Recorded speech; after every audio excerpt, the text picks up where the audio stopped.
Hi my friends, Socrates here, from ancient Greece. Gather round, for I have 3 secrets that will make you the wisest version of yourself. One of my core principles has always been lifelong learning for self-growth. I'll share timeless principles to deepen your understanding and spark your curiosity. Stick with me, and you'll discover how to master the art of asking questions, embracing your flaws, and finding the joy of unending self-discovery. Picture Athens long ago. There I stood in my humble tunic, facing trial for encouraging the youth to ask too many questions. Oh, the irony! My crime, they said, was corrupting the minds of young thinkers. But what I really taught them was this: an unexamined life is not worth living. Let us unpack this together, like unrolling a scroll filled with secrets. What does it mean to examine one's life? It means to reflect, to question, to dive deeper into why you do what you do. Imagine living on a treadmill, running endlessly, never stopping to ask, where am I running and why? Wouldn't that be absurd? Yet so many live that way, sprinting through the days without a moment to ponder the bigger picture.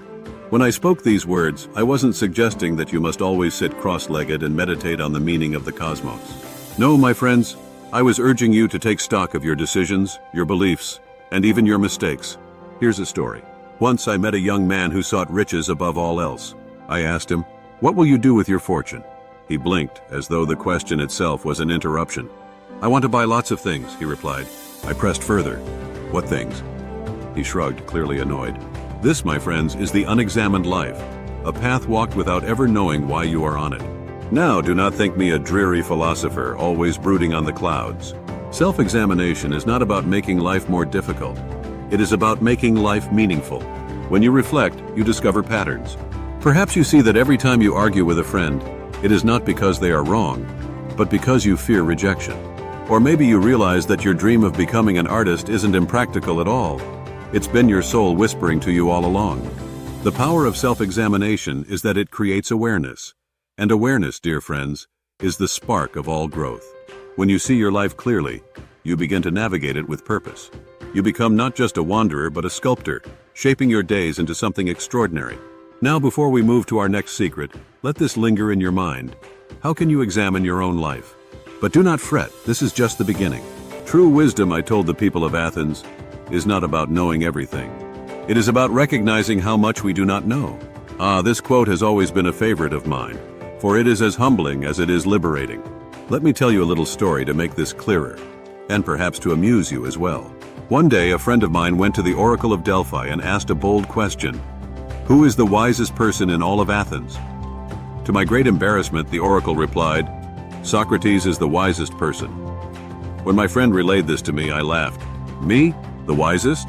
Surely the oracle had made a mistake. And so, being the methodical thinker that I am, I decided to investigate. I visited the most learned people in Athens: the poets, the craftsmen, the politicians, all those who were celebrated for their expertise. I asked them about their knowledge, their understanding of life. What I discovered was fascinating and a bit amusing. They spoke with great confidence, as if they had answers to every question under the sun. But when I dug deeper, I found that their knowledge was often shallow. They thought they knew, but they did not.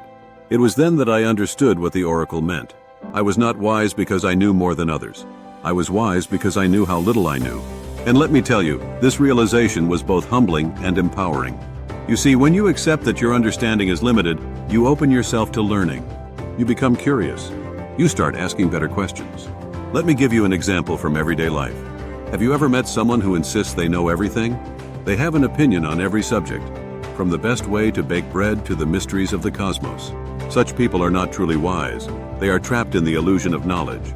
And here is the tragedy. When you think you know everything, you stop seeking answers. You stop growing. Contrast this with the mindset of someone who embraces their ignorance. Picture a child who asks endless questions. Why is the sky blue? Why do we dream? They are not ashamed of what they do not know. Instead, they see the unknown as a playground, a realm of infinite possibilities. That, my friends, is the beginning of wisdom. Now, let me address something important. Acknowledging what you do not know is not the same as doubting yourself. It is not about undermining your confidence. On the contrary, it is about building a foundation for lifelong growth. When you admit that you do not have all the answers, you free yourself to explore, to experiment, to evolve. And here is a touch of humor for you. One time a man asked me, "Socrates, if you claim to know so little, why do people call you a teacher?"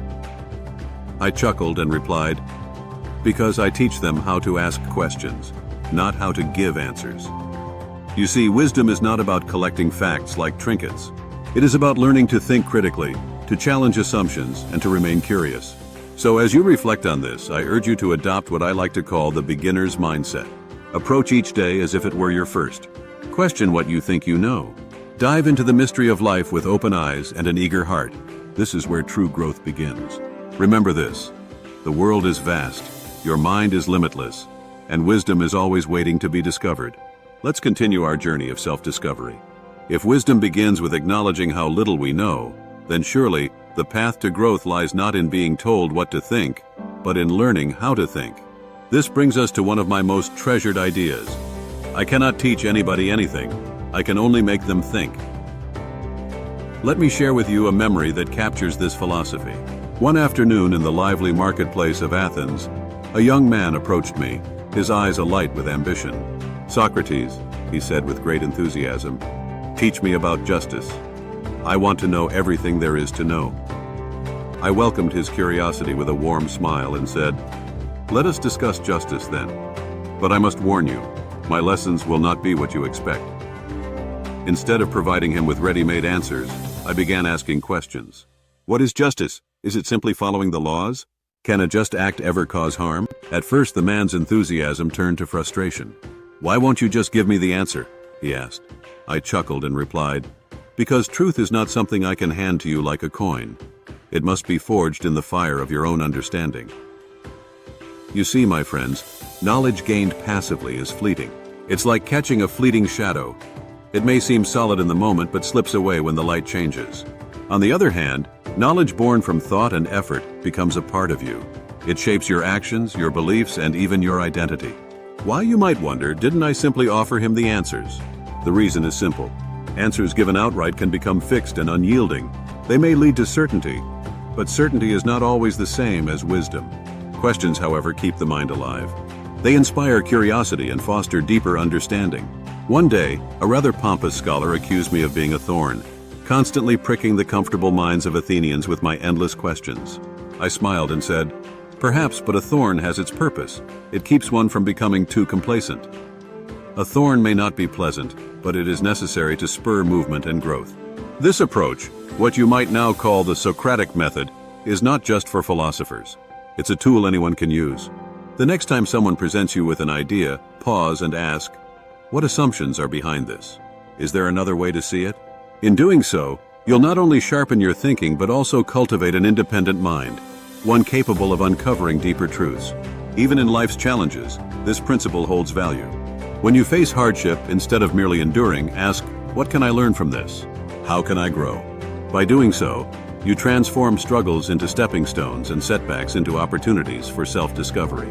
So, my dear friends, while I cannot teach you anything in the way others might, I can inspire you to think, to question, and to explore. And in that lies the heart of growth, not in the answers you're given, but in the ones you uncover for yourself. Let's continue to think boldly and grow endlessly. I wonder which idea spoke to you the most. Share your thoughts below and be sure to watch the next video. My dear friend Marcus Aurelius will reveal Stoic strategies for building unshakable mental resilience.